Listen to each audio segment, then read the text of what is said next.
Rashid Saab, please start the recitation of Holy Quran. Right, sir. Jazakallah. أعوذ بالله من الشيطان الرجيم. بسم الله الرحمن الرحيم. الذين يذكرون الله قياما وقعودا وعلى جنوبهم ويتفكرون في خلق السماوات والأرض ربنا ما خلقت هذا باطلا سبحانك فقنا عذاب النار.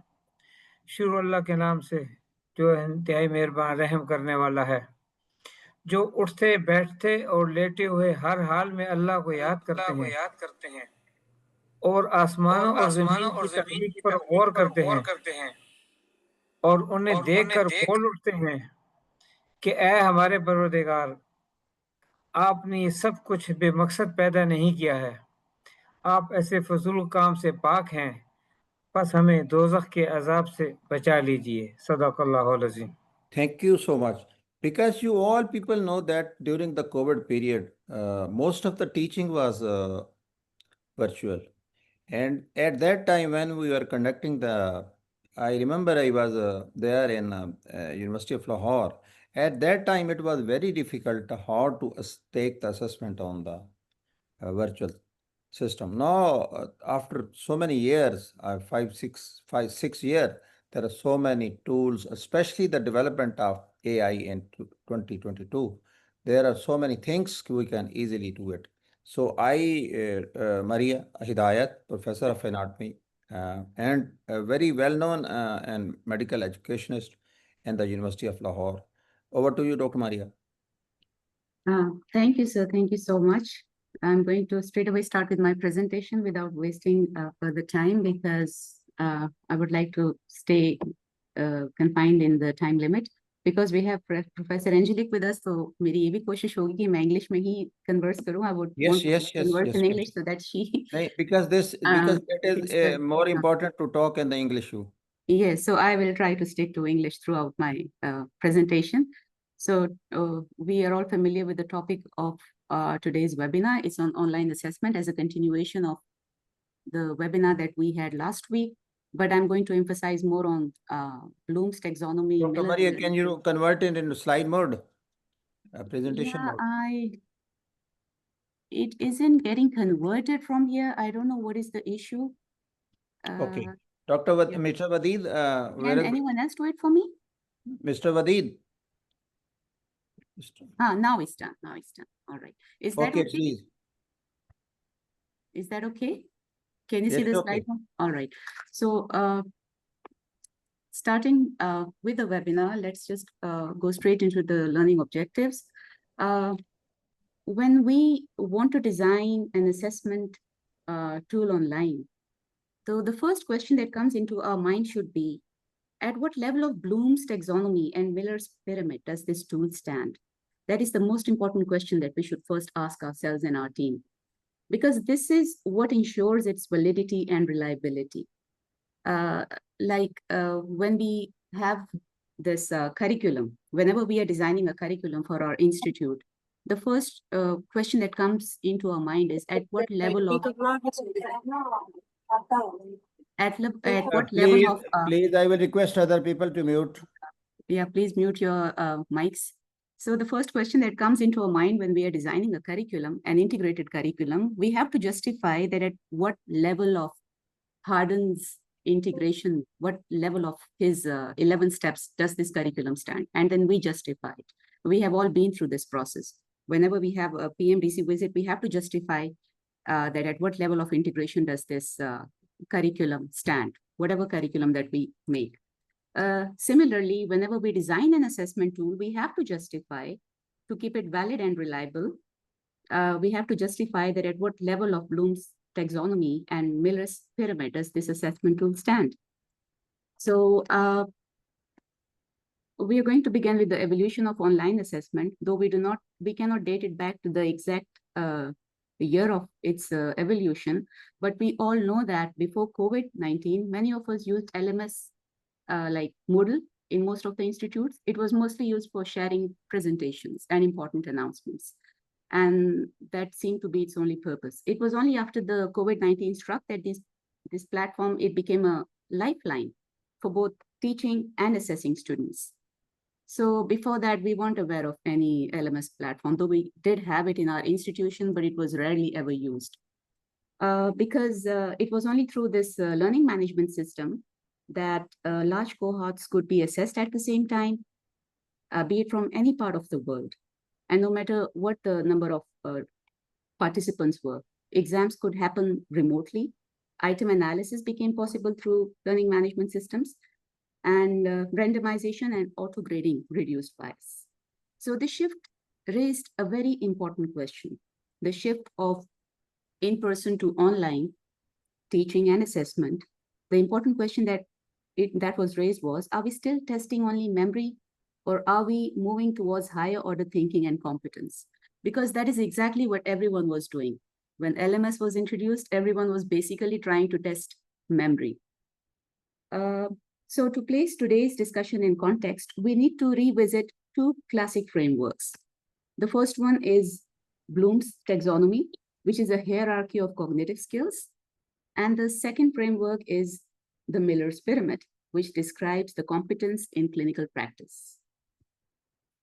So throughout this webinar, I'll match each online assessment method to Bloom and Miller, so we can see where it fits and where online tools may also fall short.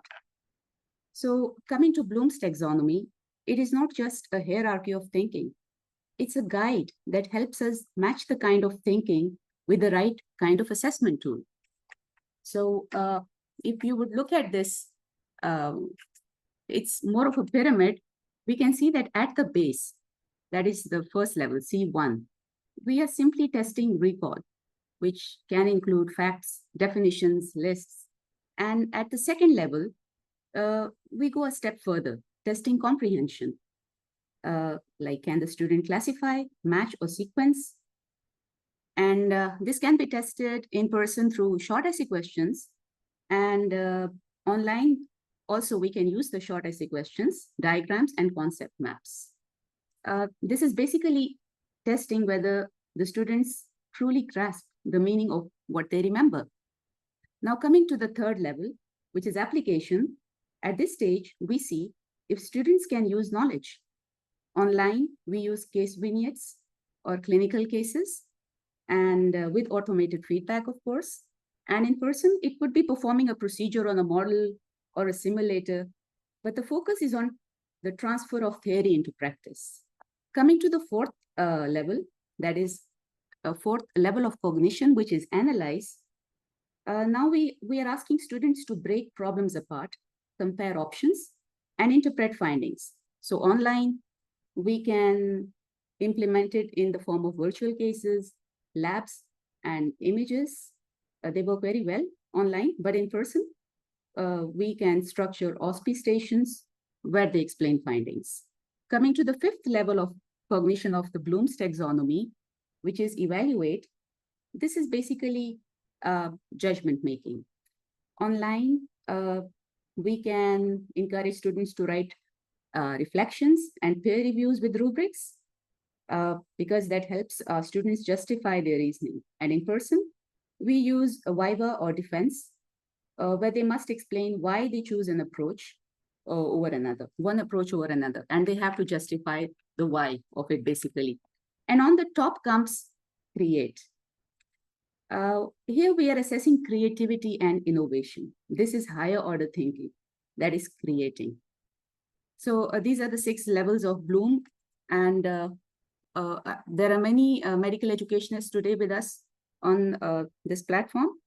And all of you know that Bloom's does not only test cognition, it also tests behavior and skill. And that has 2 entirely different frameworks, but Bloom is famous for its cognitive levels because it is so widely used throughout the world for mapping learning outcomes and learning MCQs, and then aligning them with the assessment tools So it is basically the cognition that it is famous for. So for testing the skills, we have another pyramid. That is the Miller's pyramid. Miller's is asking us a different question. And the question is that can students do it? It is moving from knowing to doing. It helps us align levels of competence with the most suitable method of assessment. That is from knowing to showing and to actually doing it in practice. So you can see the knows, knows to knows how. It is basically testing facts and plans. We use online quizzes, case-based reasoning to check knowledge and the logic behind choices. And in shows how, we are now demonstrating. The students are demonstrating, they record a skill demo or do it live in OSCE, OSPE, like it can be done both online and in person. We use checklists, we use rubrics, plus it's like a global rating scale. So judgment is structured. And then comes the top level, which is does. It pertains to sustained performance over time. And this can be tested through longitudinal portfolios, e-portfolios, with brief reflections, workplace-based assessment, that is mini, CEX, and DOPS, direct observational procedural skills, and supervisor ratings. And this is where even behavior and professionalism is also tested. That is at the highest level, which is DUS. So you can see that in both of these frameworks, I have segregated the in-person methods from online tools. Bloom's is basically, it is more about in-person testing of this assessment. We are like testing the students and we're applying assessment tools. But I have given it an online version because after the pandemic, we have this fear that we can go anytime online in future. So we should be well prepared for how to take all of these steps from in-person to online if we have to completely go online in the future. So the uncertainty prevails. We yet do not know whether we would be going online completely or not. So this is why all the renowned institutions, they ensure that they are conducting assessment both online and in person.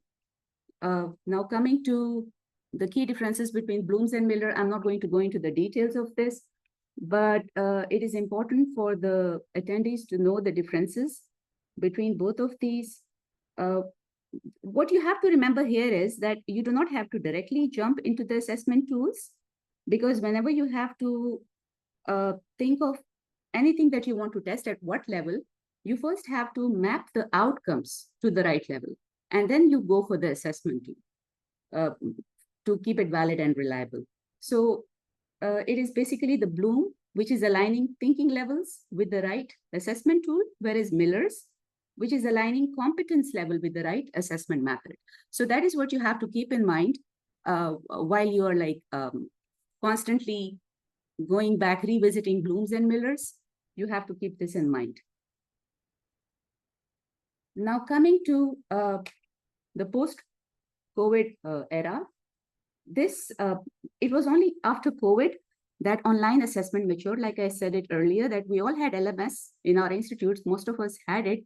And then there were many institutes who had to install LMS during the days of COVID. So it was only after the COVID that LMS matured. Rubrics were standardized, item banks expanded, and OSCEs experimented with online formats, and formative assessment became more valued. Because in most of the institutions, LMS is widely used for formative assessment. It is hardly ever used for summative assessment. So it is through this platform that formative assessment also became more popular. So this shift from on-campus to online, it allowed assessment to move higher up levels of the Bloom and Miller's pyramid. That is from recall to application and demonstration. So in a way, COVID-19 was itself a blessing in disguise, because if it hadn't been for that forceful shift from on-campus to online, I think we wouldn't have realized that we are still at the most lower level of Bloom's and Miller. So it was only after this post-COVID that we became more aware of going higher up in testing cognition and skills of the students. So, but then there's this bad part of it, and that is that many of the institutions, when this wave of COVID subsided, they gradually stopped using their learning management systems, and so these innovations, they gradually faded. So that is one bad aspect. But not all of the universities, like if I would talk about my university, the University of Lahore, we are still actively, the students are actively engaged in their learning management systems. And it is purely through these systems that we are testing them online. So we will be coming to that later. Talking about LMS as an assessment tool, the learning management system, they are no longer just content repositories. They have become more powerful assessment platforms. So it is basically these learning management systems, and the most widely used in medical institutions is Moodle. I don't know if all of you would agree with me or not, but Moodle is the most frequently used learning management platform, and it has become a very powerful assessment platform. Why has it become so powerful? Because it allows us to design diverse tools like quizzes, assignments, rubrics, OSCE-style cases, and even peer to self-assessments.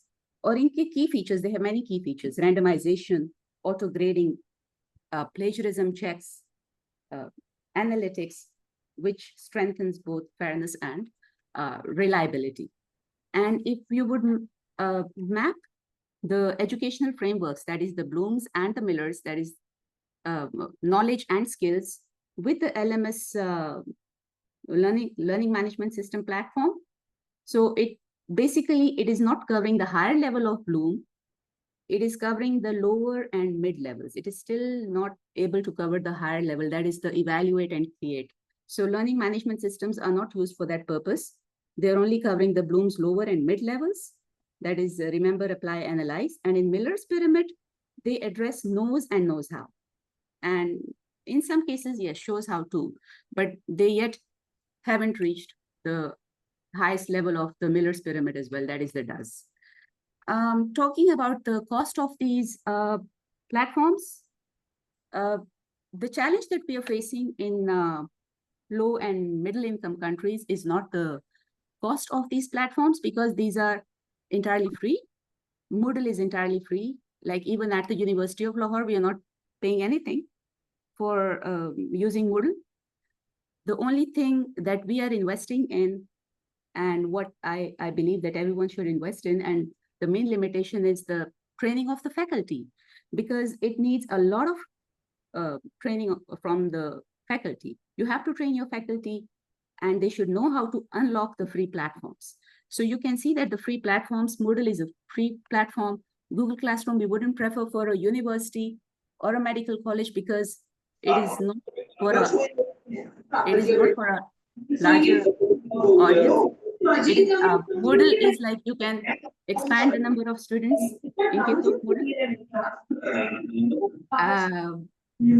Please, can you please mute your mic? Wadid, please mute everyone. So it is basically not the cost. It is the training of the faculty. Avesa, please mute.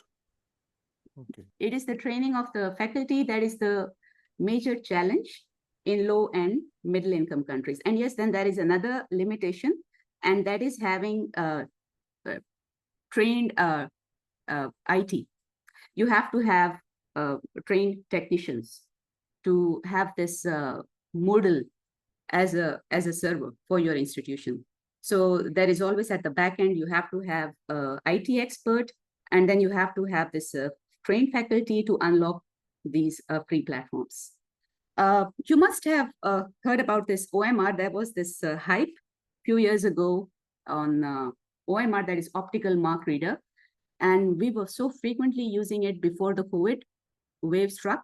And we are still using it for conducting larger exams. You all are familiar with MDCAT. It is still conducted via OMR. OMR is not an online method of assessment. It is basically, it's a bubble sheet. It is cheap. It is easily adaptable. It is great for entry-level exams, but it is limited to recall. That is the lowest level of Bloom's pyramid, and Miller's nose, that is the lowest level of Miller's pyramid as well. And it is not purely an online assessment tool.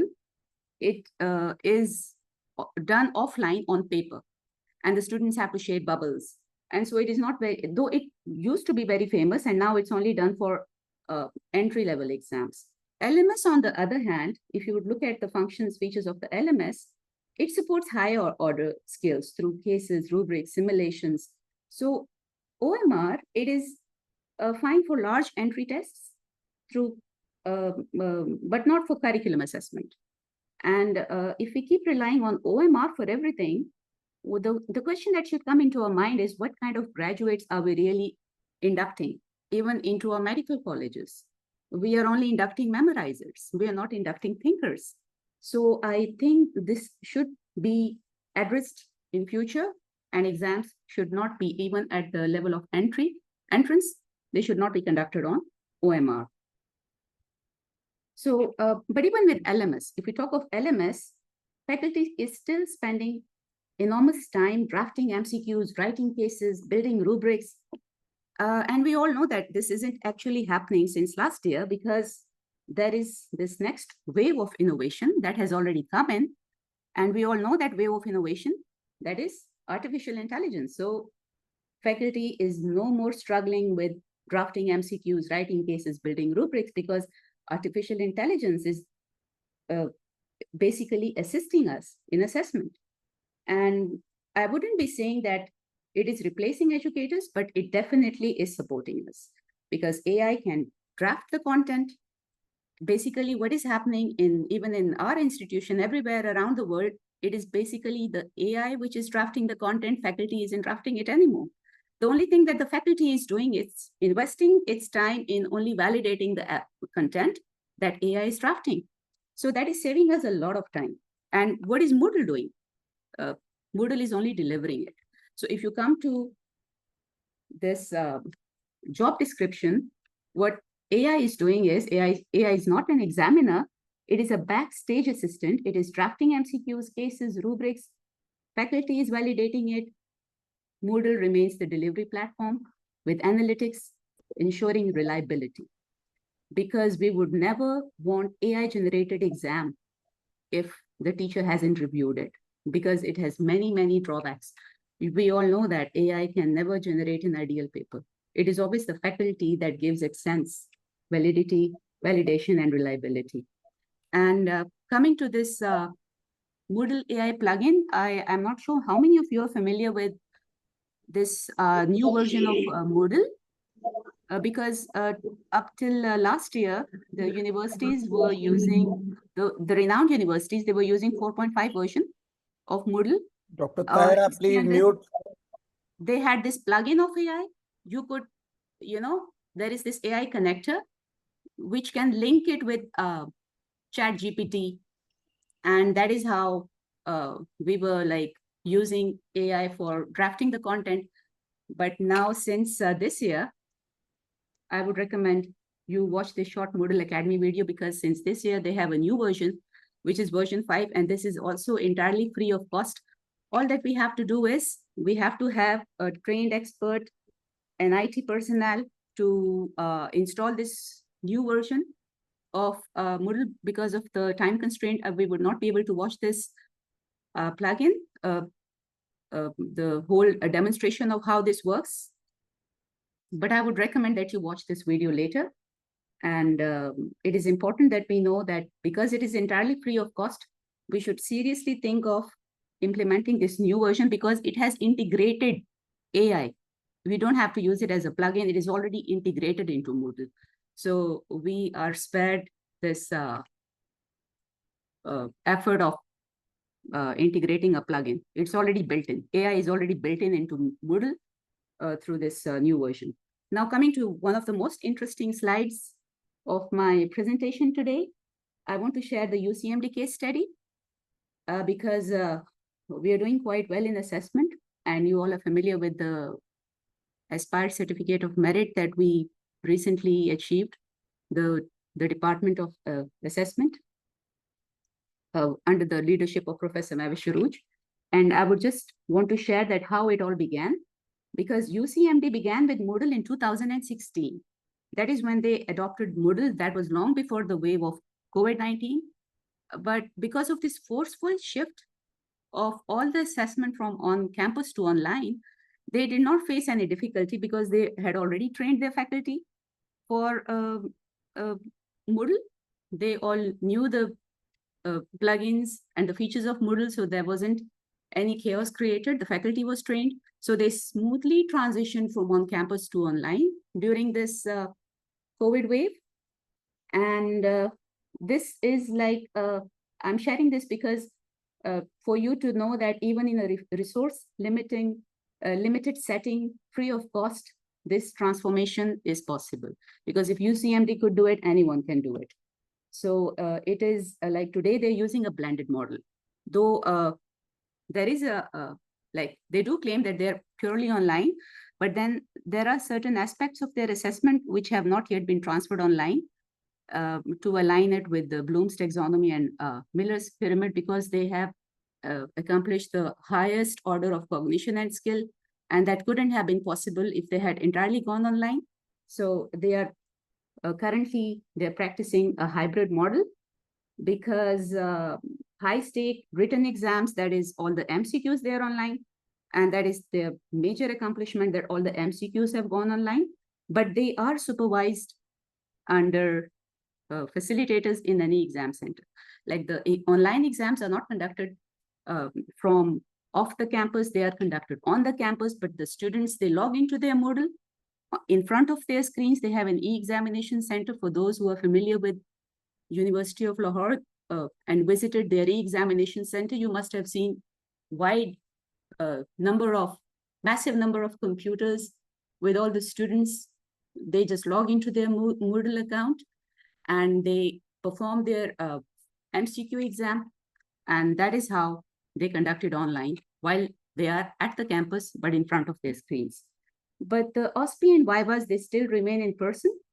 And the OSCE's portfolios reflections, they have a blended approach. That is both online and in person. All right, so what are the benefits of UCMD's model? It is balancing innovation with authenticity. Online exams provide fairness and analytics, and e-exam center, that is their biggest achievement, secures high stakes exams. OSPIs and Vivas keep authenticity on campus. So why AI in assessment? I would also want to talk about the simulations and the skill labs, because if you all remember during the days of COVID, Dr. Mariyah, your voice was skipped in previous slide. Please describe the previous slide of UCM medal. Oh my God, nobody heard me? Oh, Wait. okay. Are you sure, sir, that nobody else did? Other participants, did you hear me while I was talking about the UCMD's hybrid model? Yes, it was skipped at the end. I heard you, but I think there's something wrong with Lahore network.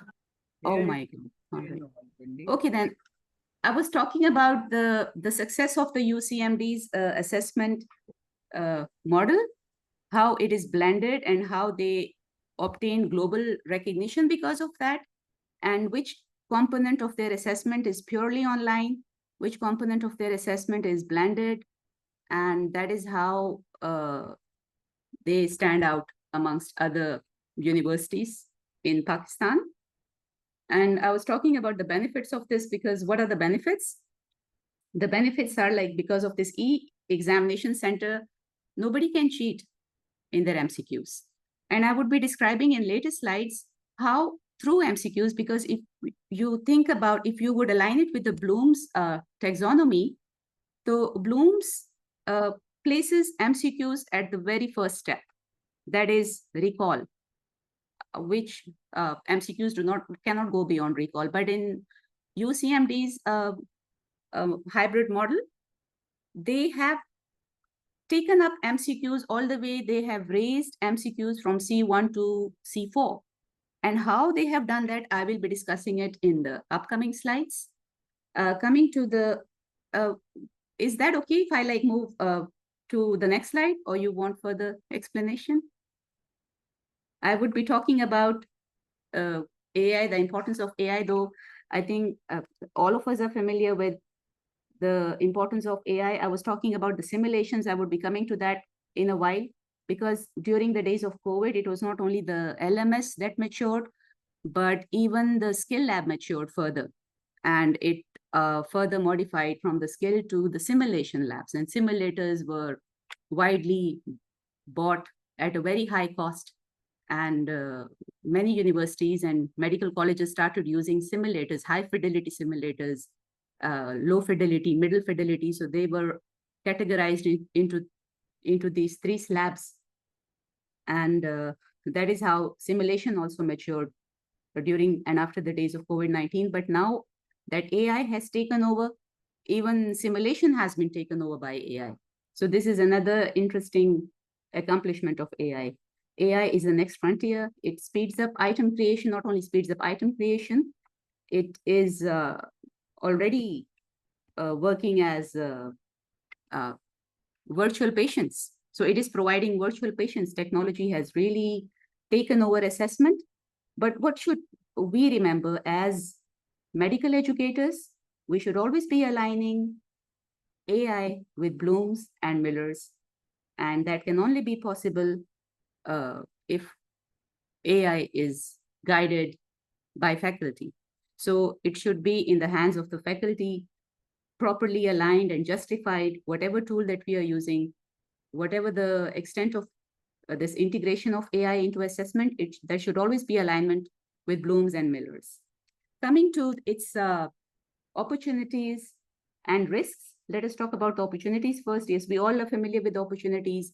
We are all very happy with AI because it is saving a lot of time. It is making life so easy for us. We are banking on AI for the generation of MCQs, for the generation of case scenarios, that is the clinical vignettes, so much so that many medical colleges have stopped purchasing simulators because AI is working as virtual patients. And I'm not sure about how many of you are familiar with the virtual patients, but even if you would go into ChatGPT and you would give it a command that I want you to act as a virtual patient, it immediately does that. And then it also gives you so many, it's like a branching case. So you have to choose out of that, and then you go one step further. So it is really doing wonders, AI. So these are the opportunities that we are greatly availing since AI has set in. But so far, it is supporting only low to middle level of Bloom's and also the low to middle level of Miller's pyramid. It yet has to take over the higher level of Bloom, that is the evaluate and the create component, and the shows how and the does component of the Miller's pyramid. But yes, it is saving us a lot of time, and we are able to reinvest that time in our other activities.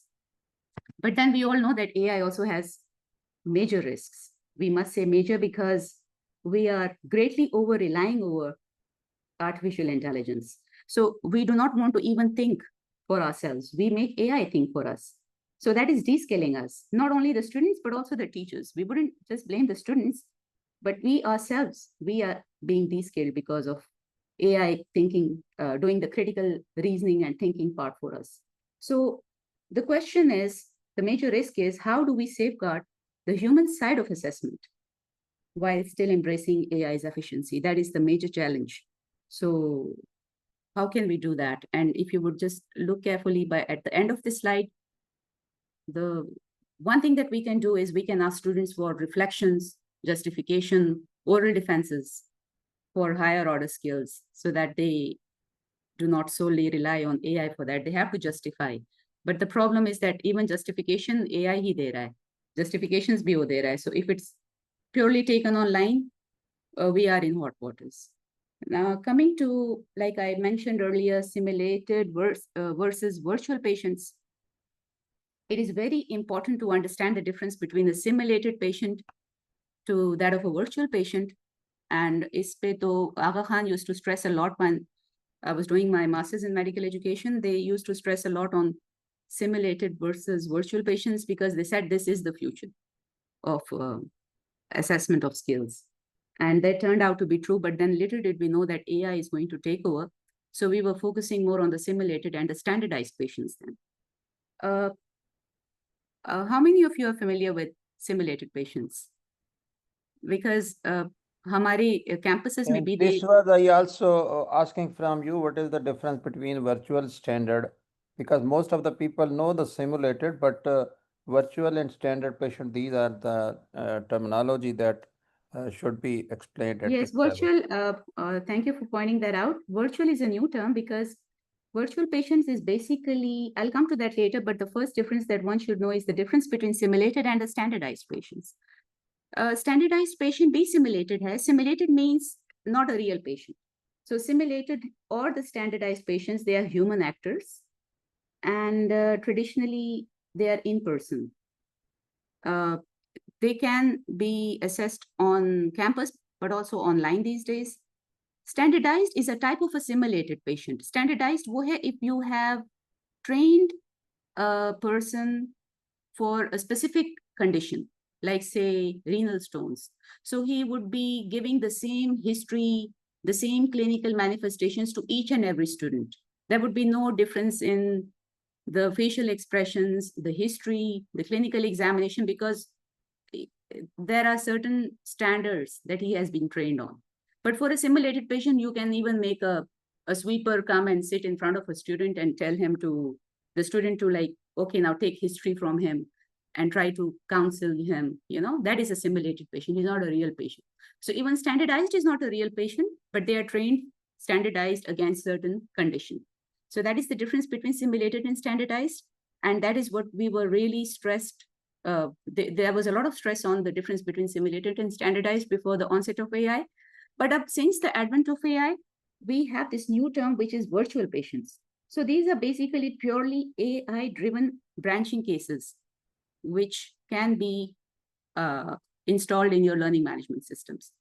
And even on ChatGPT, if you would just ask ChatGPT to become a virtual patient, it becomes a virtual patient, and then it starts giving you symptoms, and then you have to reach a diagnosis, and then you would like click out of so many stems, you have to click on one, and that will naturally take you to another level. So even if you would click on a wrong level, that will still keep on moving forward unless you do not reach the right diagnosis. So they're very interesting. They're free of cost. And these days, people have stopped buying high fidelity simulators because they have this virtual patients, and they can justify in front of PMDC that we have we have this LMS, free of cost, virtual patients. You can upload any clinical vignette or clinical case scenarios in OSCEs. You can ask AI to become virtual patients. And that is how they communicate verbally with the student. And you can also request them to become aggressive patients or docile patients. So they take all kinds of commands, or a terminally ill patient. So everything is happening now via LMS, AI, and that is entirely free of cost. And if you would come to simulated patients, and if you would think about the high fidelity simulators, which are not real patients, but simulators, even that is highly expensive, very expensive. Not only the cost, but also the ongoing care of those simulators, the monitoring, and all the technical aspect of simulators you have to keep in account, and you have to hire high IT trained experts for that. Coming to technology enhanced assessment. Dr. Mariyah, I have a question over here, please. Please ask Yeah. the question at the end.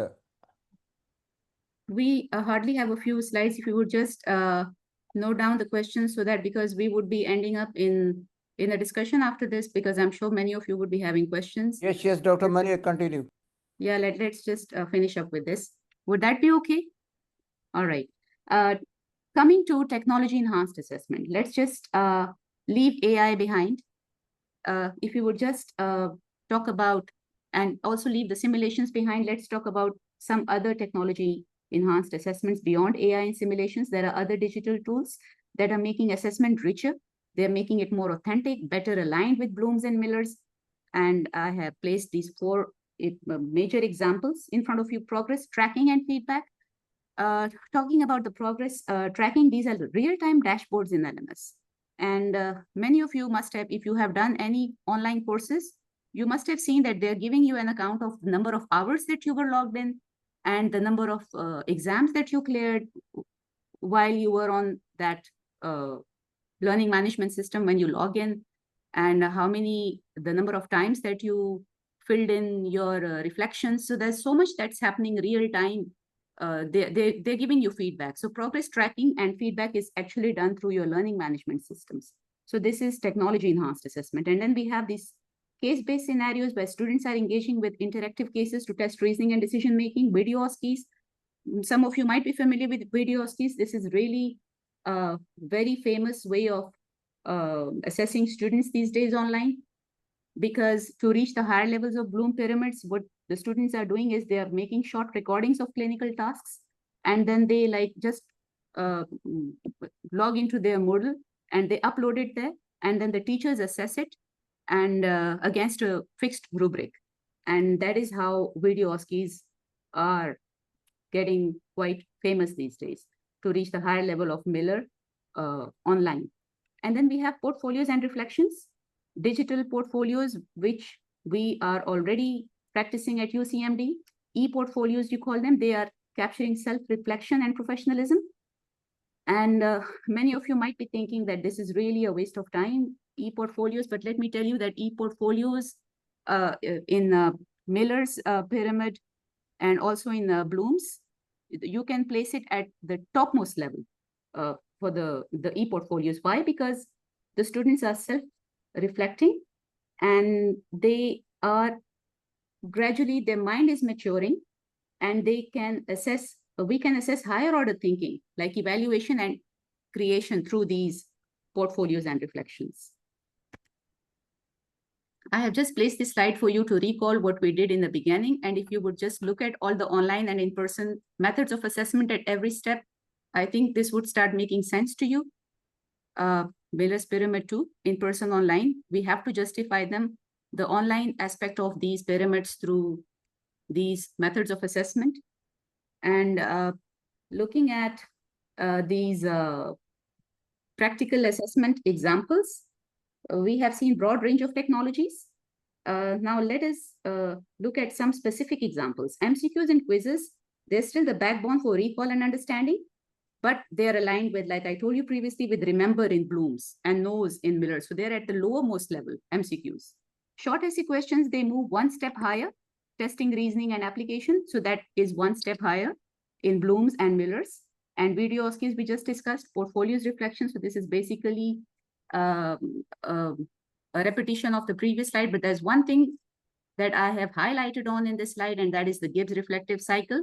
I don't know how many of the institutions, the participants of today, they practice this Gibbs reflective cycle, their students, on their students, like whether they are reflecting through this Gibbs or not, but at UCMD, reflection is done through this Gibbs reflective cycle.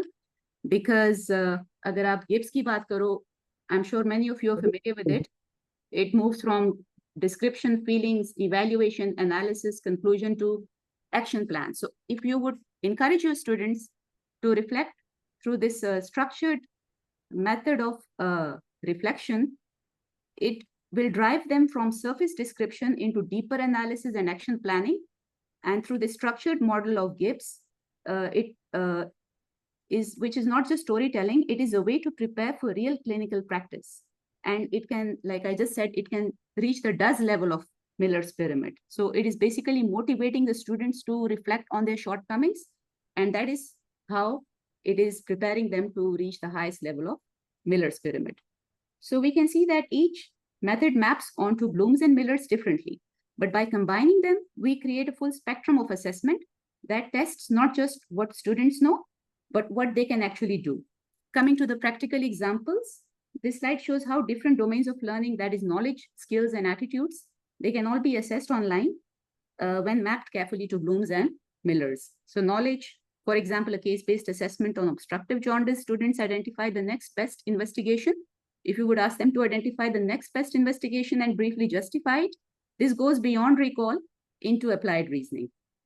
And what we are doing at UCMD is we are using case cluster MCQs and extended matching questions EMQs to test this aspect of knowledge. So we are not confined to the first level of Bloom's taxonomy, that is MCQs for recall, but we are going all the way up to this apply and analyze, that is C3 and C4 level through MCQs, because if you would carefully look at what case cluster MCQs are and what EMQs are, we have been trained to make case cluster MCQs and EMQs. We had to undergo training, and that is all that they invested in. There was nothing else that they invested in. It is free of cost, and it is done through the Moodle online assessment. But it's not only plain MCQs. There is also a component of case cluster MCQs and EMQs, and that is how they are justifying that we are way ahead of the first ladder of Bloom, that is recall. Coming to this skills, students can record a 3-minute video. Like, I think this is also a repetition. I've been talking about it so frequently that these days even skills can be recorded, and then the examiner can grade it against a rubric. And attitudes too, we can ask for a structured reflection on professionalism, that is breaking bad news. So then there is a rubric which we can grade it against. We can assess values and behaviors that often are overlooked in traditional exams. So together, these examples show that online assessment don't have to stop at recall. With thoughtful design, they can test higher order thinking, practical skills, and even professionalism. So what is the way forward? The future is blended assessment, online for scalability, that is for a wider number of, a larger number of cohort of students, be it in any part of the world.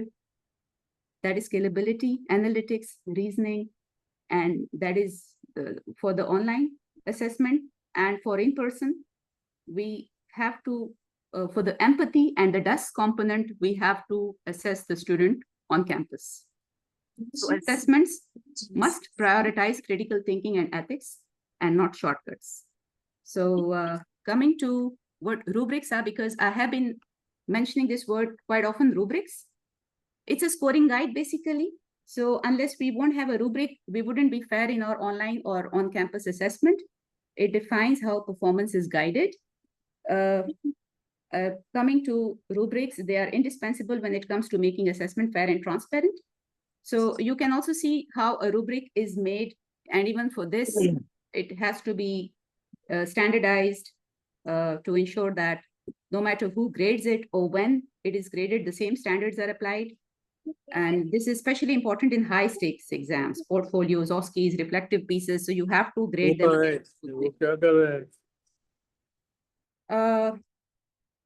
Coming to how UCMD grades online. If you would look at this slide carefully, I think even this would look like a repetition to you, because I've already talked about case cluster MCQs and EMQs. But let me still describe what is in this slide. MCQs are auto-graded. MCQs are never conducted on campus at our institute. They are conducted via Moodle. Like I said, the student has to log in and to conduct the MCQs into their account while we are invigilating them. So there are no chances of cheating. So they are auto-graded with analytics. And these cover Bloom's remember, understand, to apply and analyze through case cluster and EMQ. So we are not only at the remember and recall level. And for the Millers, they are assessing the knows and knows how, but not beyond that. OSCEs, hybrid, they are like assessed hybrid, because partly online and partly on campus. They are rubric based. And the online component is the recorded videos, like I just mentioned, that the students, they upload their OSCEs and the examiner grades them online via a rubric. And then we have this OSPs and Vivas, they are conducted in person. And they are conducted in person, but digitized for record keeping. So we have a record of that. So this is testing Bloom's apply, analyze, and Miller's shows how. And then we have the reflections, which are uploaded on LMS and graded with Gibbs-based rubrics. So we have this Gibbs-based rubrics that is checking the reflections of the students, and they are developed via keeping into account the Bloom's evaluate, create, and Miller's top level does.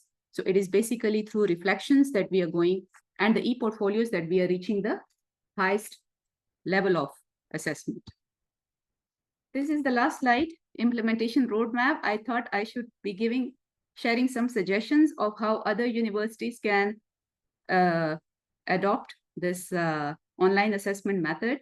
So I think what they should be doing is, if we just split it into 30, 60, and 90 days, that is the maximum number of days, we should do it stepwise. In the first 30 days, the focus is on courses. So we should keep courses into account, and we should not go beyond that. We should be blueprinting 2 modules. And coming to the word blueprint, I'm sure all of you are familiar with what course blueprinting is. It is basically the process of ensuring that learning outcomes, teaching methods, and assessments are systematically aligned. So what we are doing in the blueprint is we are aligning the outcomes with the teaching methods and the assessment methods. So in the first 30 days, just focus on 2 courses, blueprint 2 modules, and develop a bank of case-based questions and MCQs. उसके लिए rubrics बनाएं, pilot the rubrics, train the faculty, and then create interactive online activities. What you can do in the next 30 days is you come to the departmental level. From the course level, you come to the departmental level. The department should pilot more advanced formats, video OSCE, situational judgment test for professionalism, multi-source feedback, and reflective tasks. Item analysis should be run to refine the question bank. By the 90 days, that is the last level of this implementation roadmap, what can be done is the institution consolidates. The institutions should now intervene, and it should standards should be set, examiners should be trained, portfolios checked, and evidence compiled for quality assurance. And that is what will lead to recognition, global recognition, like UCMD did. So this phased plan shows that innovation is possible without being overwhelming. That is, we should start small and then scale and go global. So the takeaway message is, if there's one thing that I would like you to take away from today's presentation, it's this: online assessment is not here to replace what we do in person. It is here to complement it.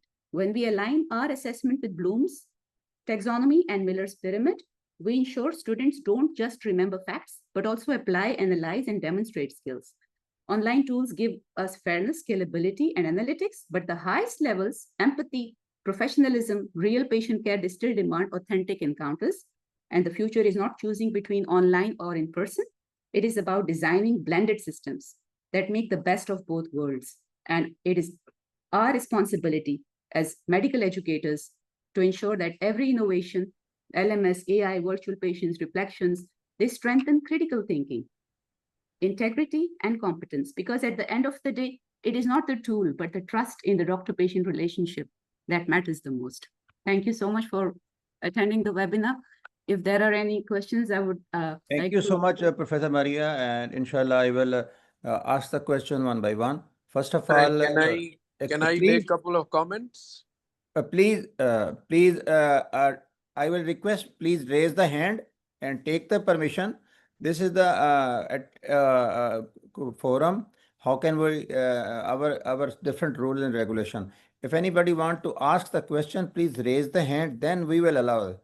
One thing is, first of all, Dr. Maria, very nice presentation. Hope we'll continue this in a practical way, like a workshop, because as you told us that this is the not only this is the only teaching, but in future it will be the practical things, and even PMDC and other institute who are taking your assessment can you raise your university and colleges until unless you have this online system.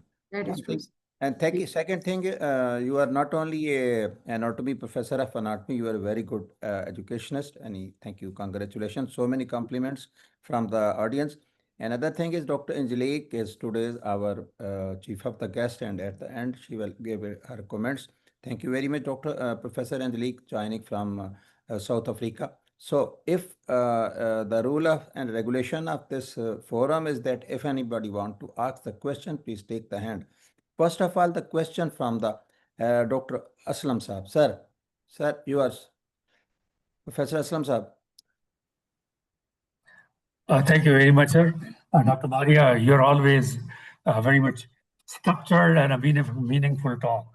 My question would be, have you ever come across... Sir, please open your video, sir, because you are the most senior person after me, sir. Okay, thank you so much, sir. You are in Pakistan, sir? Ji, bilkul. In the background, you are. Okay. Yeah. Have you ever come across any paper which shows the comparative study of validity and reliability of LMS in various disciplines, especially of the skills and component and attitude components in health sciences, in engineering sciences, and the other disciplines? Because LMS can't be effective in validity and reliability in all the disciplines on God's earth. That is true, sir. I agree with that. And I think I already mentioned question, in sir. the presentation that it can't go to the higher levels of Blooms and Millers, but the lower levels can be tested for cognition and skill, both. We are still at the lower levels of Dr. Mariyah, but with the methods. passage of time, Dr. Mariyah, with the passage of time, the LMS will improve and will include all these things which are needed for the future, I think. Future is uncertain, sir. I'm not sure about that because if you would Okay. ask me, I still don't know what is going to happen. Nobody knew that AI will come. Nobody knew COVID would come. So there's so much of uncertainty, जो Professor Aslam ने कहा, that really makes sense because we still have a long way to go. इसकी reliability, validity, they are questioned, but we still have to, So many questions. We have to move forward. Well, as a teacher, it could be a good project for you to take. Yes, I would And your definitely university consider. Yes, Because we're doing very well on engineering with LMS. health sciences. Yes, sir, I would definitely consider. That will be your next paper. Inshallah, sir. I'll definitely work on it. I'll Bukhari take you on sir. board too, sir. Bukhari sir, can I make a comment? Sir, please, I will take you on the line. And Dr. Adnan Saab. Professor Masood is Professor Sir, Masood is the Adnan Saab का कोई हाथ पहले से he खड़ा is the था. principal of Fazaiya Ruth. Ji, Adnan Saab. All right. Ji, Adnan Saab. Ji, Dr. Mariyah, wonderful presentation. Thank you so much. Thank you so much. अच्छा, I was just wondering, जो आपने बताया था कि chat GPT पे हम virtual patient वगैरह कर सकते हैं for assessment, but again I think how would we can use an assessment because it's not only about one student. एक के बाद एक स्टूडेंट आ रहा होता है और अगर चैट जीपीटी पे आप बॉट बनाते भी हैं. No, Dr. Adnan, thank you for your question. But if you remember, I talked about the newest version of Moodle, which has integrated AI into it. And that is basically the virtual patient. So yes, that is the virtual. For every student, they have a different virtual patient. So that is already inbuilt. What we have to do is we have to have a strong IT. And by strong IT, I don't mean that you have to invest a lot of money, but you have to have this new version of Moodle installed, which is free of cost, and that is going to act as a virtual patient. And with the change in scenario, virtual patient दूसरे से different होता है, यही तो उसकी with the change, यही तो beauty है उसकी. So otherwise हमें तो बहुत सारे लोगों को train करना पड़ता है. I need to go through that. I haven't seen that, but there are certain softwares and available जो कि ज़्यादा महंगे भी नहीं हैं, which allow the students कि वो अपनी मर्जी का अपने preparation के purpose के लिए, because we know that assessment drives learning.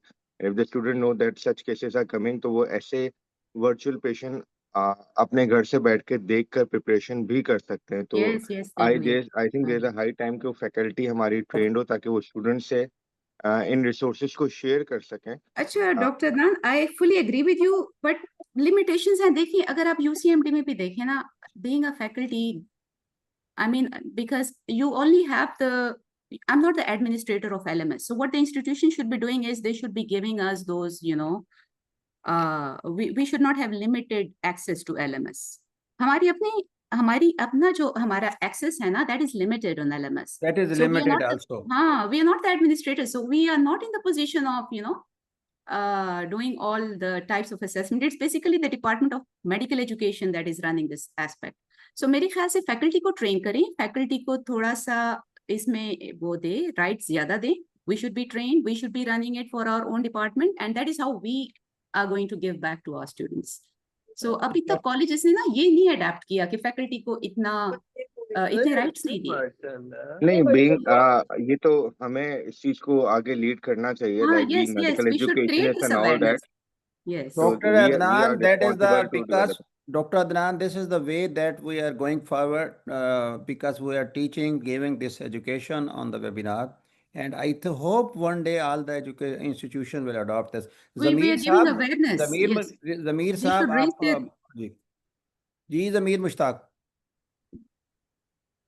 Zamir Mushtaq.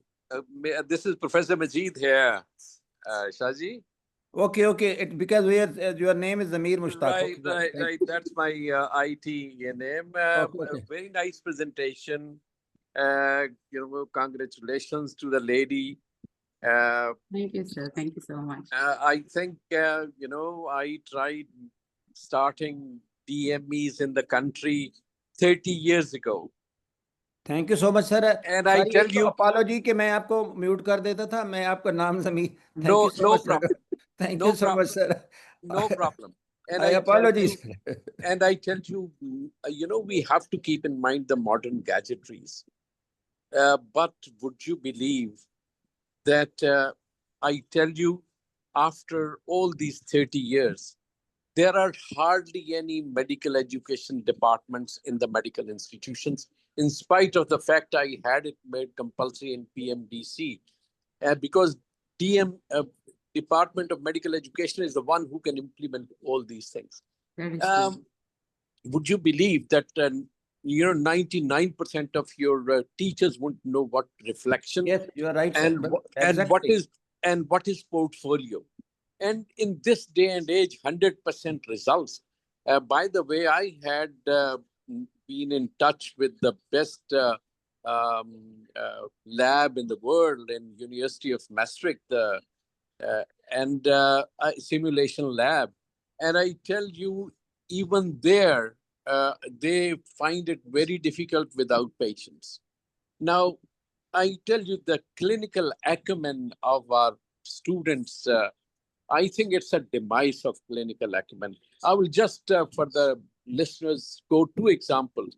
One of the senior most professors of surgery in Lahore, had aortic stenosis, went to United States, had the surgery done, came back and said, I'm very dyspneic. And I took him for a CT scan, and he had cancer of the lung, which was missed. It was visible even on a plain chest X-ray. And he died in 3 weeks' time. And that happened in the United States, mind you. And same was true for another professor of surgery who died after having everything done, bypass in the United States, came back and had carcinomatosis peritoni because nobody even touched his tummy in the United States. But let's keep on doing the good work. Very nice presentation. Thank you, sir.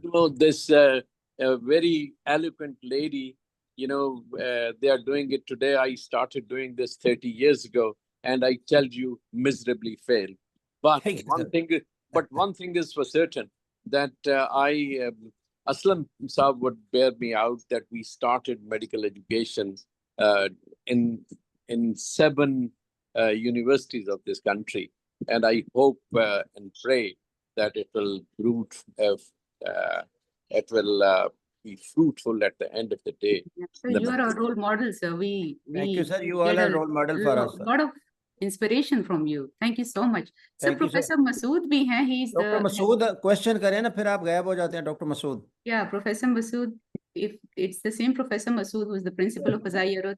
Yes. No. I am Dr. Masood. I'm professor of pathology in Women Medical College. I'm an HOD of pathology, right? Okay, right. Madam, very good presentation. My small question is, it's just repetition. Can artificial intelligence be the future of evaluation and examination or not, in addition to other methods? What This is is the a very, future? very valid, very important question. Excellent question. Yes, because I think it can be the future of evaluation. देखिए, evaluation is all analytics. ये जो live dashboards हैं, which is recording our activities on LMS. So we are basically, but this is one aspect of evaluation. If I don't know what aspect of evaluation are you talking about, because evaluation encompasses it's a very broad term.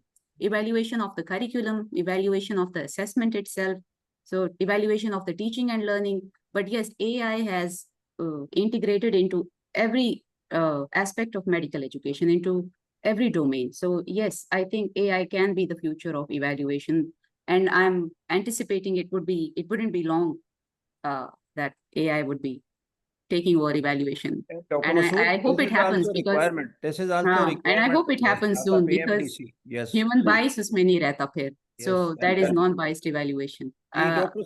Sarwar Wakar, Professor Sarwar Hussain Wakar, Professor S. Hussain Wakar. This Professor Wakar is the Professor Wakar. he's the principal of Federal Yes. Medical College. Yes, sir. Professor Wakar. Unmute, Assalamualaikum, sir. sir. Professor Wakar. Hello. Ji, assalamualaikum, sir. Yeah, we are hearing Professor Wakar. Okay, sir. Thank you, sir. Thank you for giving me time. Very brief question. How much faculty resistance you are facing in implementation of LMS? Because the private institutions and the public sector institutions, they have both different, responses from the faculty. Number one. Number two, I am also acknowledging the same question that this probably professors are from Women Medical College, they were asking about the assessment, not asking about the evaluation. And you answered rightly about the evaluation, but probably he was asking about the assessment. Does AI will take up the assessment in future or not? Oh, the assessment method. I thought he was asking about evaluation, because his question was basically targeting evaluation. Assessment, I'm not sure about that, because if you would talk about empathy, let me tell you this, we are like really having this comfort zone हमारा यही है that AI can never have empathy. But let me tell you, empathy is also, AI is being trained to be empathetic. So I don't know, once AI is trained for that and it emerges out as, having empathy, then it might be the next level.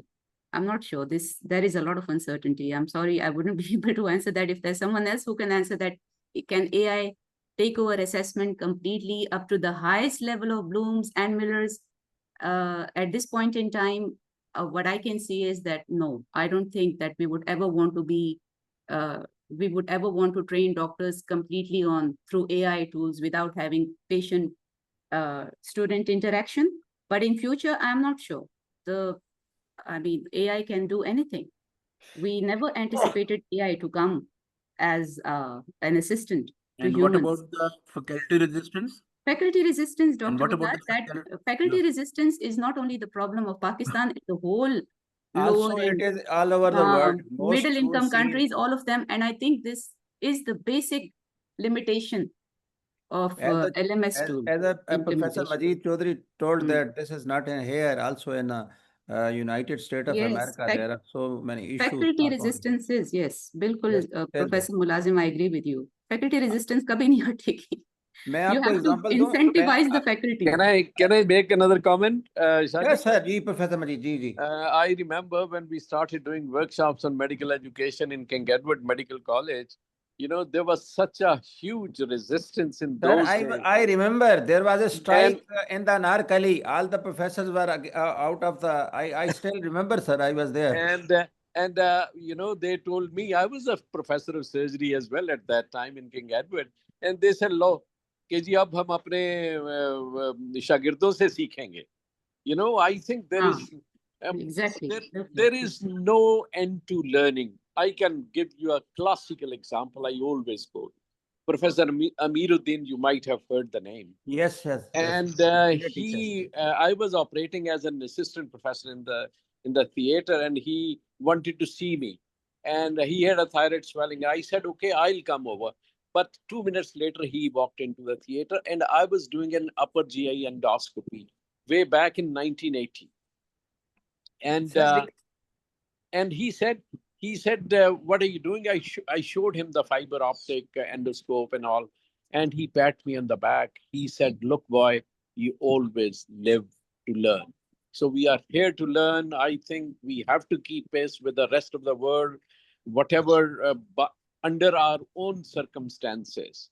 I mean, look, 100% results, for God's sake, is not acceptable anywhere in the world. I remember in our days when the final year result came, it was 30%, and we got congratulations from all over the country that is such a fantastic result. But yeah, either we have superhuman medical students or we are dishonest in our assessment. Yes, yes, yes. Sir, I gave another example, Dr. Wakar. When I was, this example is, I was demonstrator at that time when the Professor Majid was doing like this. I gave the example of when we were starting, Professor Fareed Zafar was the principal in Faisalabad PMC Medical College, and we were thinking about to adopt the integrated system. In 2015, I think all the faculty was on the road, and they were not able at that time. The Professor Fareed postponed it. Hopefully, this thing was adopted after the COVID. I think time is too much overrunning. Dr. Sajad Kaisar, you have the question. If you want the question, then we are going to we will invite the Professor Angelique. Dr. Sajad Kaisar. Thank you very much, Mulazim Saab. First of all, I must appreciate Dr. Majid Saab. कैसर सजाद को हमने medical education पे certificate कराई है, online कराई है. And okay, so I must appreciate the Dr. Majid Mushtaq Saab. He is just looking depressed that he has started from last 30 years before. Now he is depressed that there is nothing. I think what he has started is still going on. That Mariyah Sahiba is doing excellent job and very informative presentation. And I take advantage to welcome Dr. Kudzi, Anjali Kudzi, for attending this seminar, or what it's a webinar. My question to Mariyah, that you said the virtual patient, and I mean, this is the new terminology. Can this virtual patient be helped in surgical cases? Yes. For the surgical, yeah, no. Everything, in everything. In everything, even in ENT and IE and everything. Inshallah, we will hope. I will request Dr. Mariyah to show practical. Yes, it has a practical aspect too. We will be discussing it in the next. Yeah, we will next will request you to, because there are so many questions. So then how long it will take time to implement in Pakistan? And we will also tell you in next inshallah webinar. But for this, I can assure you that it doesn't take long. Once yes, nothing is done. Yes, because after COVID, we are almost aligned with the Western nations. We are working on aligning our assessment technologies and curriculum with the developed countries. We cannot work without WFME. Yes, it won't be taking long. Once it's introduced, it's everywhere, because AI is for all. AI is for all, and it's on equal footing.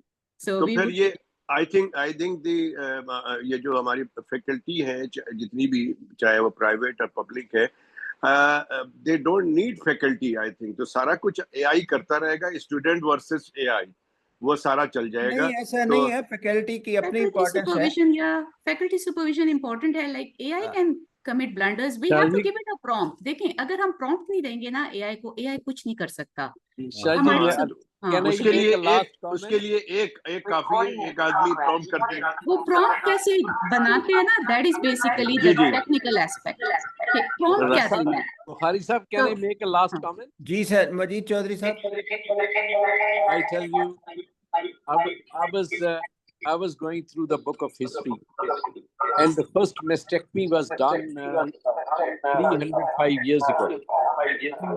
And in those days, in Germany, he skirt, the man of sir ये आपकी आवाज समझ मुलाजिम नहीं आ साहब रही, eco आ रही मुलाजिम है आपके साहब ये पीछे। बीच में प्रॉब्लम हो रही है, चुप कराएं, म्यूट करें, ये किसी की hello, म्यूट कर दें भाई। hello, Echo हो रहा है। hello. सर अपना सर मैं आपको दोबारा ऑनलाइन करते हैं क्योंकि वो आपकी आवाज इको हो रही है। जी कैसर सजाद जो कुछ आप कह रहे थे? नहीं, आई एम जस्ट आस्किंग कि किसको इस बीच में डिस्टर्ब हो रहा है किसी वजह से, उसको उसकी Okay. म्यूट कर दे, उसकी माइक को Okay, म्यूट कर okay, they. okay, okay. Dr. Angelique, you know that so many welcome on the platform of this webinar. How the peoples of Pakistani respect you and love you, and we are also highly obliged to you. Okay, I will come to you after one question. One who is Dr. Bibi, who is please Dr. Alia. Dr. Alia, this is the last question. Thank you, sir. It was a very good and informative. अपना introduction करें Dr. Alia, from where you are? I am Dr. Alia from Rahman Medical College. I am associate professor in the Department of Community Medicine and a medical educationist. And I am looking forward the assessment section in the institution now. My question is that we have gone online for MCQs and EMQs, but we are facing a lot of problems in implementing SAQs online. Because of the checking mechanism, the system is not picking the rubric as meet by the faculty. Is the new system or the new version of Moodle is capable of taking that rubric in a 100% percentage that Moodle Dr. can Mariyah, check? very good question, and It is, yes. same question were asked from other persons. I have a reply. I have an answer to this. Yes. Let me tell you this, that SEQs, even we are not testing on Moodle. We So are not to testing. replace, no, we cannot test SEQs on short essay questions. We cannot test on Moodle because we cannot make a rubric for that. No, So you cannot catch hold of all the key terms that are used. Every student is using different key terms. So we cannot make a specific rubric for that. So what we are doing is, and what you already are doing in your institution, and we have already implemented it in ours, we this EMQs and case cluster, they're already covering that level of blooms, C3 and C4. C2, C3, C4. So SEQs are basically covering the C2 components. So that doesn't matter. You are already replacing it with case cluster and EMQ. So you're justified in front of PMDC. If they will visit you, you can tell them that we are already conducting a case cluster and EMQ. So there is no need for SEQ. They are like in, they have replaced SEQs in many institutions for Moodle, for online. Professor Salma, you were asking the question. Professor Salma, you were asking the question. We are not practicing SEQs. I think you're perfectly safe if you're not practicing. Mariyah, it was a lovely presentation. Thank you. I really enjoyed it. And Madam, you are still sitting in there your were about office? 53 participants, which is a very huge amount. So I Madam, think you're you are very in your popular among principal the office? biomedical community. No, I'm at home. Okay. What I was saying was, Mariyah, we have been using Microsoft Teams, and it has done a wonderful job. And you were advocating Moodle. So what is the difference between the two? I've never used Moodle. Yes, Microsoft Team. Even Aga Khan is using Microsoft Team. Aga Khan. Yeah, that is using Microsoft Team. They're not using Moodle. And they both have almost the same features. Not bad, both almost. I found Microsoft Team more receptive because I was working there as a student on the Microsoft Team, and it had so many features, and it had given us a lot of access to delve because deeper. when Corona started, our college was the first one to go online, and we started it with the Microsoft Team. That's really so amazing. The thing for the other medium didn't ever arise. But now I'm going to experiment on Moodle as well. Yes, Thank Moodle, you. the free version, ma'am, the upgraded one, because you already have an established IT at your institute. You have such a wonderful institution, mashallah. Yes, It was a very wonderful Thank team. you. Yes. Bukhari Sahib, can I make a last comment? Yes, sir. Yes, sir. You know, I was just going through the history book, and first mastectomy was done 305 years ago. And Lawrence Heister, the famous Heister valve ban in Germany. He, in those days, said that I removed a breast which was 12 pounds in weight. And he said, look, where are we heading to? You know, and would you believe in Cancer Care Hospital 2 weeks ago, I removed a breast which was 18.3 pounds in weight, cancer of breast in a young lady. And that's where we stand in this country. We have not provided education. We have not provided health facilities to the human beings. And at everything, I think modern gadgetry is apart. But at a very basic level, we are very, very deficient in healthcare delivery. Thank you so much. Professor Angelique? Yeah, we'd like to, Angelique. Thank Professor you. Angelique? Please don't ask me to put my camera on. It's still very early and I'm still in my pajamas. Okay, no issue. Thank you so much. Before I start, I just again want to convey my what is the correct word? I want to say thank you to Dr. Prof. Salma Kundi and her family, and you, Dr. Bukhari and Dr. Sahid, for all the hospitality, the warmth, and the friendliness I received recently. I really appreciate it. I've got great respect for the people of Pakistan. Then I want to thank Dr. Mariyah for this very insightful session. What stood out for me is how the framework like your Bloom's taxonomy and Miller's pyramid that continue to guide us in designing a fair and meaningful assessment, whether it's through traditional methods or AI tools or newer technology, enhanced assessments like simulations and rubrics, reflective models and blueprints. So as we move forward, the challenge is not just to adopt technology, but to ensure that every tool we use, whether it's from virtual patients to AI-assisted question banks, it should be aligned with our core mission, producing competent, compassionate healthcare professionals who can translate knowledge into safe, dignified patient care. Then on behalf of all the participants, I want to thank the speakers and organizers for sharing their expertise and opening these important conversations. It's been a privilege and reflect together.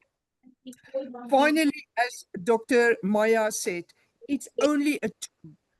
Personal touch and physical clinical examination can never be replaced by AI. It should never become our boss. Instead, it must be our trusted companion as we move forward in this new era of AI and all of this that patients and students need to learn. So, yeah, that's my few words. And again, thank you.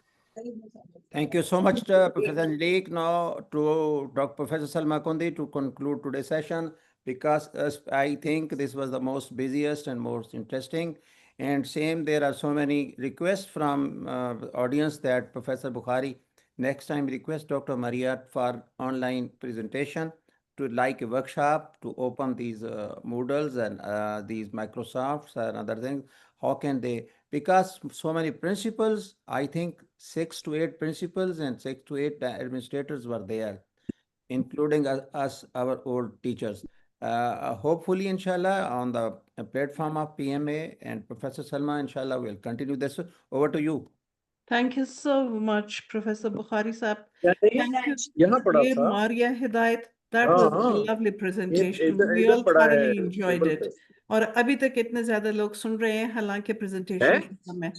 Thank you, Angelique, for joining us. And I thank everybody on this platform. I'm seeing General Aslam here and so many principals over here. Allah bless you all because you took time out on a Sunday for learning. And I hope we all benefit from it. And inshallah, we will have a great weekend. Have a great Sunday. Pakistan Zindabad. Allah. Pakistan, thank you so much. See you, inshallah. We'll upload this video on the Women YouTube. Medical and Dental Council website and also on my own website, inshallah. Thank you so much. Inshallah. Inshallah, Thank we you. also Bye-bye, upload everyone. previous video. We are sorry we cannot send your certificates, but the Wadeed will also send the previous certificate and this certificate online. Thank you so much. Inshallah. Bye bye, Mariyah.